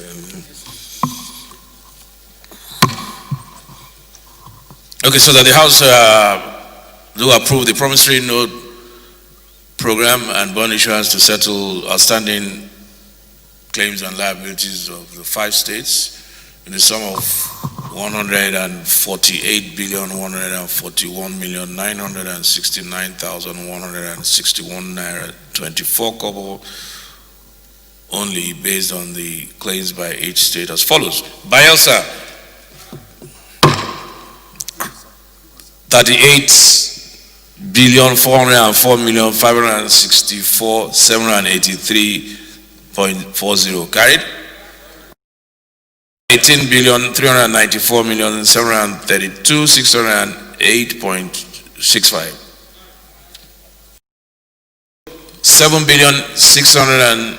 822,147,577.08 carried. 4,567,456,673.63 carried.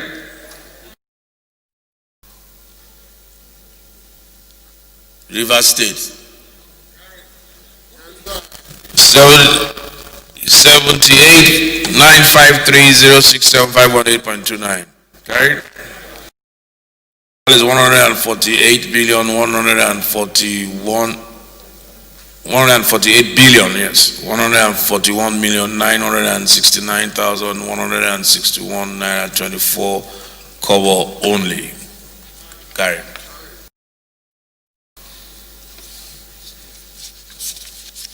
Leader.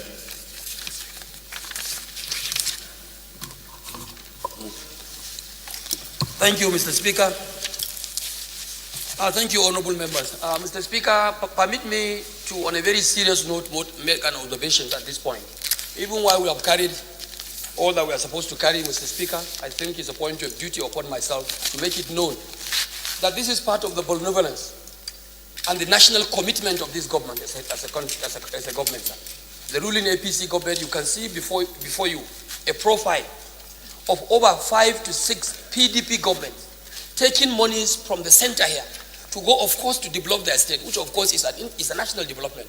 We'll have no problem about that. But I must put it on record that governors taking benefit from the coffers of the government in the center here must make it known to their constituents in the state that this is a reimbursement from the central government to the sub-nationals. It's a very serious matter because some governors are not being very economical with the truth when they take away this kind of funds from the central government. We will continue to do that because this is one government and it's one nation.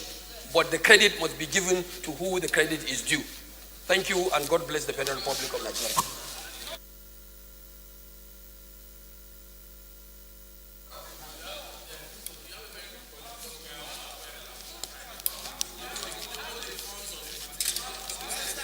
Yes. Yes, sir. Mr. Speaker. Yes, sir. Mr. Speaker. Mr. Speaker. Mr. Speaker. Mr. Speaker. One house, please. Mr. Speaker, better brief. I move that the House revert to plenary, please. Thank you.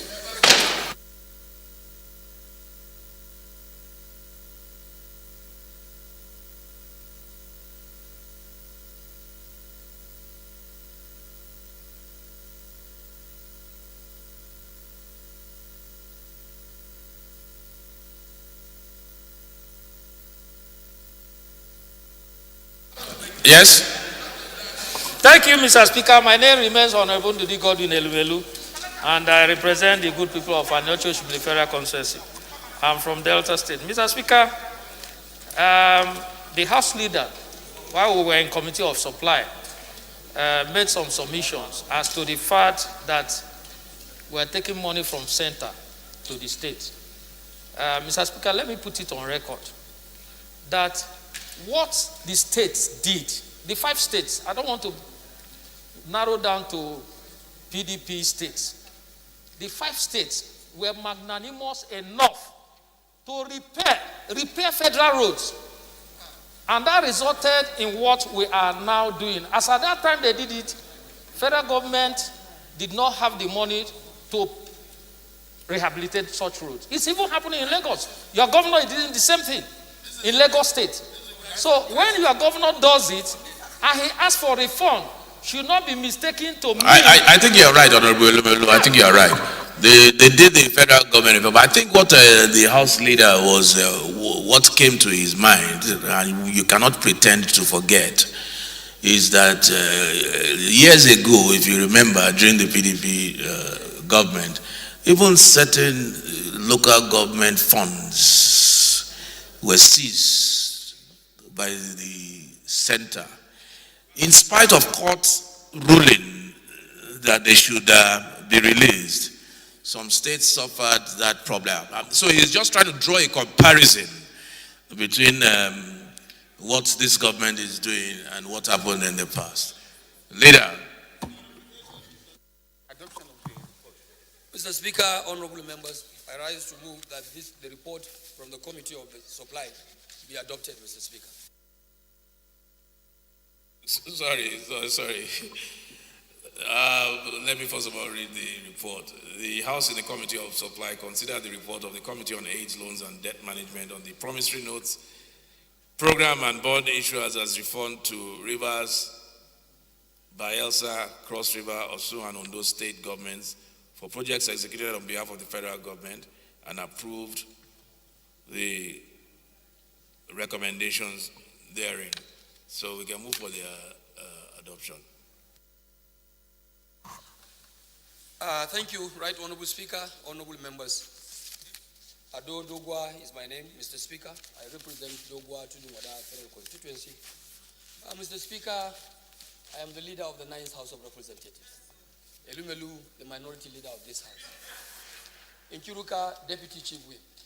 And my big brother here is the Deputy Speaker, and you are the able Speaker that steers the ship of this House. Mr. Speaker, all other ones observed, please. All other protocol, please, respectively observed. All others, please, respectively observed. Mr. Speaker, I rise to move that the report of the Committee of the Whole, as read by the Honorable Speaker in the chair, be adopted. Leader, I think you should try as best as possible to always cut him some slack. We understand, you're in the ruling party, the engine room of this house. The leader of the house. But every now and then, just give them a break. I know they didn't give us a break when the coin was flipped, but let's give them a break. The adoption of the monies were given to your states. Mr. Speaker, you failed to also acknowledge. Hold on, okay. No, the Speaker failed. Change that one. Oh, which one do you want? Which? No, not, he has not failed. House leader. Mr. Speaker, am I protected? You are protected. Exactly. Mr. Speaker, what I'm trying to say is that you also did not remember that even a PDP person did a power probe and recommended that money owed Lagos State on power installation be paid. It was in the recommendation of the power report. So it was not an issue of PDP per se. It was an issue of an individual. Okay. Thank you very much. One of your governors recently joined the APC. Was that Ebonyi, I think, right? Okay. I just remembered now. Leader, you remember that the Ebonyi governor joined the APC? House leader? Yeah, just recently. Wonderful guy. You can go ahead and second the motion, please. Delta is coming. Mr. Speaker. Oh my goodness. I remain Honorable to the Godwin Elumelu, and I represent the good people of Anyo Church Federal Constituency. You know the beauty of this thing? The beauty. Point of order. Second the motion. Okay, they said the minority will have their say, and you can take your way. So I am speaking. I rise to second the motion that the money that the states duly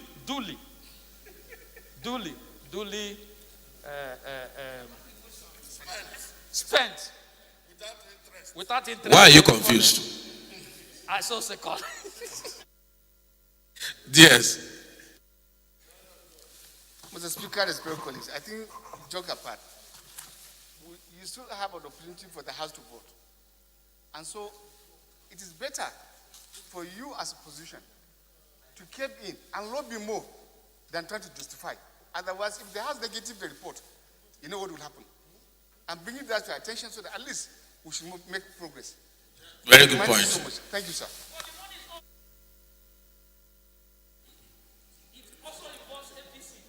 But they're separate money. We could have separated them. Those in favor, please say aye. Those against, say nay.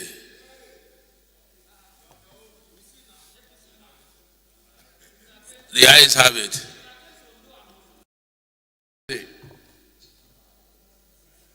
Oh, we have an announcement. Sorry. Very sad one. With great sadness, we announce the loss of Mr. Mansion Dandy Chris, a dedicated staff of the Rules and Business Committee, House of Representatives. He passed away on Tuesday, 17th November 2020 after a brief illness. He has been a valued staff of the committee and will be greatly missed. Signed by Honorable Abubakar Hassan Fulata, Chairman, Rules and Business. We'll stand up for a minute silence, please.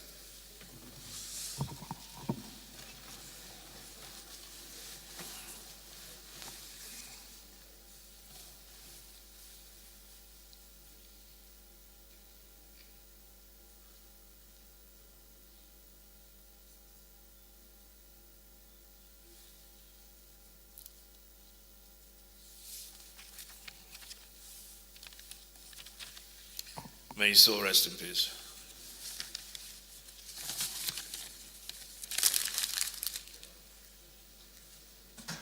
Leader, please move for adjournment.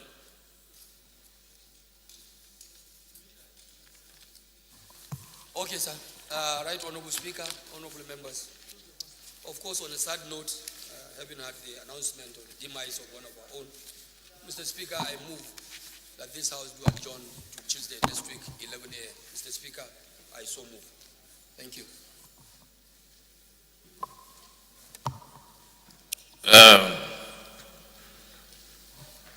Muraino.